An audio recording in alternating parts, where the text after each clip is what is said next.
अवनी गुप्ता जी। राधा वल्लभ श्री हरिवंश। राधा वल्लभ श्री हरिवंश गुरुदेव, आपके चरणों में कोटि कोटि प्रणाम।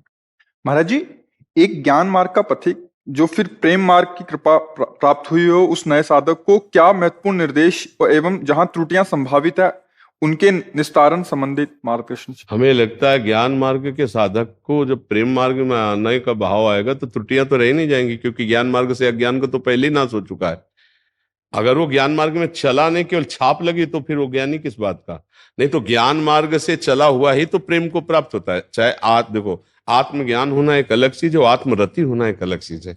उसी आत्मरति को कृष्ण रति बोल सकते हो, आप राम रति बोल सकते हो, आप शिव रति बोल सकते हो। आत्मस्वरूप भगवान है ना। तो जिसको ज्ञान प्राप्त हो गया, वहां त्रुटि शब्द कैसा है? जो ज्ञान से प्रेम की यात्रा कर रहा है वहां त्रुटि के तो कोई सवाल नहीं। जो अज्ञान से ज्ञान की यात्रा कर रहा है वहां त्रुटि का सवाल है। आप ज्ञान से प्रेम की यात्रा की बात कर रहे हैं तो मुझे समझ में नहीं आ रहा कि ज्ञान से प्रेम की यात्रा वाले में त्रुटि की तो गुंजाइश नहीं है। अज्ञान से ज्ञान की यात्रा की तरफ चलने में त्रुटि हो सकती है, क्योंकि अभी हम अज्ञान से युक्त हैं, ज्ञान प्राप्त करना चाहते हैं, तो पूर्वाभ्यास व हमसे त्रुटि हुई। लेकिन जिसे ज्ञान प्राप्त हो गया है और ज्ञान से प्रेम की तरफ जा रहा है, वो तो बहुत ऊंचाई पर, वहां त्रुटियों का तो कोई स्पर्श ही नहीं है। नहीं स्वात्मा रामम विषय मृग तृष्णाम भ्रम्यति। तो शायद आप अभी ज्ञान को समझ नहीं पाए, केवल क्लास में गई हैं और फिर वापस लौट गई, तो ऐसी बात हो सकती है। किसका प्रश्न है? तो आप क्या मतलब, आपका क्या उद्देश्य है इस प्रश्न का? उद्देश्य यह है कि मैंने कल ही जो है दीक्षा के लिए कहा था, तो अब मैं इस मार्ग पर बढ़ रही हूँ। तो नहीं तो आपको ज्ञान प्राप्त हो गया है क्या? आपने कहा ज्ञान मार्ग से। जैसे मैं जो हूँ, मैंने पहले भी यहाँ कहा था, मैं अष्टांग योग पद्धति से निराकार उसमें उपासक रही। कितनी देर पद्मासन बैठ लेते हैं? इसमें मूल तो यही है, या तो सिद्धासन लगे या पद्मासन लगे। भाई देखो, जब अष्टांग योग शब्द आता है तो फिर आसन प्राणायाम प्रत्याहार आदि की बहुत बड़ी आवश्यकता होती है। और निराकार परमात्मा तत्व की स्थिति के लिए पहले आकारों का त्याग होता है, आकारों के चिंतन का त्याग। हम यही कहते हैं कि पहले समझने की चेष्टा की जाए, तभी बात बनेगी। अब ऐसे निराकार उपासना को व्यक्त किया जाता है कि साकार का एकदम खंडन कर दिया जाता है, और साकार का खंडन होने के बाद आधार कोई है नहीं चिंतन का, वो भ्रष्ट पुरुष हो जाता है। निराकार की प्राप्ति बहुत कठिन है। देखो, हमारे गुरु साकार रूप में होते हैं, उनके वचन साकार रूप में होते हैं, हमारा प्रणिपातेन प्रश्नया साकार रूप में होता है, तो हम खंडन नहीं कर सकते। हम साकार में फंसे हैं तो साकार से ही हम निराकार का अनुभव करते, क्योंकि हम सबका स्वरूप निराकार है, हमारा कोई रूप आकार नहीं है। हम जिस आकार को अपना माना है उसी में रमण कर रहे हैं, और अगर हम सब आकार छोड़ दें तो जो हमारा स्वरूप है वो आकार रहित ही है। अब जो आकार मानते, जैसे हम भक्ति में सखा मान लिया, हमने अपने को गोपी मान लिया, जो मान लिया, तो आत्मस्वरूप ऐसा कि जो आप चिंतन करो वही। अभी आप पुरुष माने पुरुष हो, आपको आप पशु का चिंतन को पशु बन जाओगे, आप परमात्मा के चिंतन को परमात्मा। यही चमत्कार है। वो कैसा? सोच, जैसा सोचो वैसा। कोई सोच नहीं तो फिर वो आकार रहित है। जैसा आकार करो वैसा, और आप कोई आकार चिंतन में नहीं, तो वो है ही है। वो है, वो है, ये है कैसा?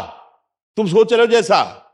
वो स्त्री है, वो पुरुष है, जड़ है, वो चैतन्य है, वो हर दृश्य में है। नहीं, ऐसा नहीं, तो फिर है कैसा आप चाहते हो वैसा ही है। वो निराकार भी है, वो साकार भी है, वो जड़ भी है, वो चैतन्य भी। न जड़ है न चैतन्य है, वो सब कुछ है और वो कुछ नहीं है।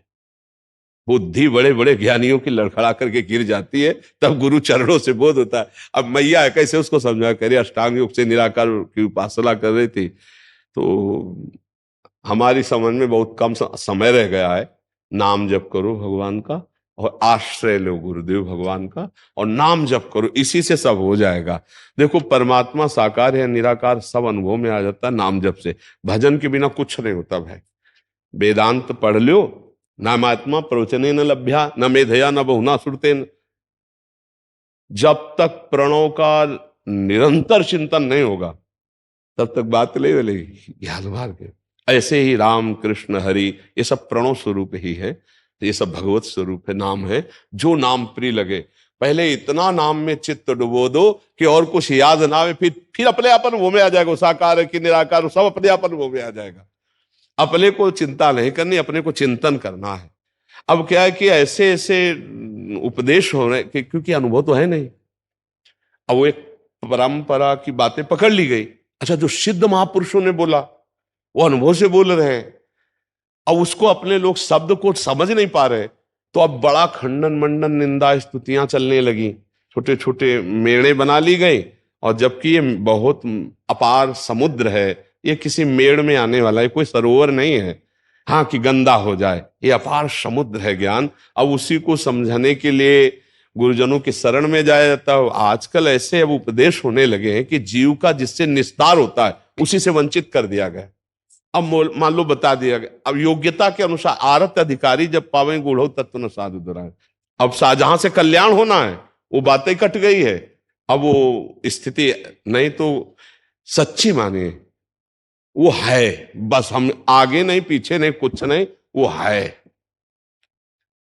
अब यही जो जान ले तो बस सारी बात बल जाती है। भगवान की बड़ी कृपा हम ये मानते हैं कि विश्वनाथ जी की ऐसे ऐसे घुमा के लाए ना, तो इसलिए कहीं भी कोई मतलब प्रश्नवाचक चिन्ह नहीं रहता।